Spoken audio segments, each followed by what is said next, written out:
কথা বলবো। দেখো আমাকে কি বলছে, কেসি এর একক বের করতে বলছে। ভাই এর মতো সহজ কোশ্চেন আর নাই, টু বি অনেস্ট এর মতো সহজ কোশ্চেন আর নাই। কিভাবে দেখো, কেসি এর এককের ক্ষেত্রে আমরা কি জানি, এটা কি উৎপাদ, এটা কি বিক্রিয়ক। তাহলে বাবা দেখো উৎপাদ হচ্ছে আমার এই দুইটা, উৎপাদ হচ্ছে আমার এই দুইটা। এখন তুমি চোখ যদি তোমার অন্ধ না হয় পরীক্ষার হলে বাবা, আর তুমি যদি কনফিউশনে না পড়ো, এই দেখো এটা কি সলিড। এখন বলো সলিডের কি কেপিকেসি হয়? হয় না, অর্থাৎ এ কিন্তু আমার হিসাবের বাইরে।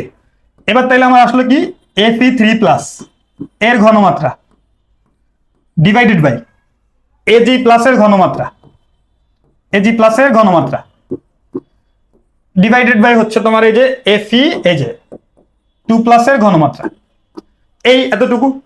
এবার আমি বললাম যে ঘনমাত্রা, দেখো এখানে অ্যান্সার আছে সব মোল পার লিটারে। অর্থাৎ এখন যদি আমি এটাকে করি, এটা যদি করি দেখো এইখানে করে ফেলি, এটা যদি করি তাহলে খেয়াল করো এই Fe3+, এই Fe3+ এর জন্য আমি কি লিখবো, মোল পার লিটার, কারণ ঘনমাত্রার একক হচ্ছে মোল পার লিটার।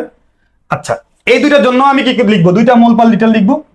একটা মোল পার লিটার লিখলাম, ধরো আর একটা মোল পার লিটার লিখলাম, মোল পার লিটার। ওকে, এবার আসে এইখানে দেখো এই মোল পার লিটার এই মোল পার লিটার কেটে যাচ্ছে কিনা, যাচ্ছে। ওকে, তাহলে আমার থাকলো 1/, মোল পার লিটার থাকলো কিনা, থাকলো। এবার আসো এই লিটার যদি উপরে চলে যায় তাহলে লিটার থাকতেছে, আর এই মোল উপরে গেলে হচ্ছে কি মোল -1 হচ্ছে।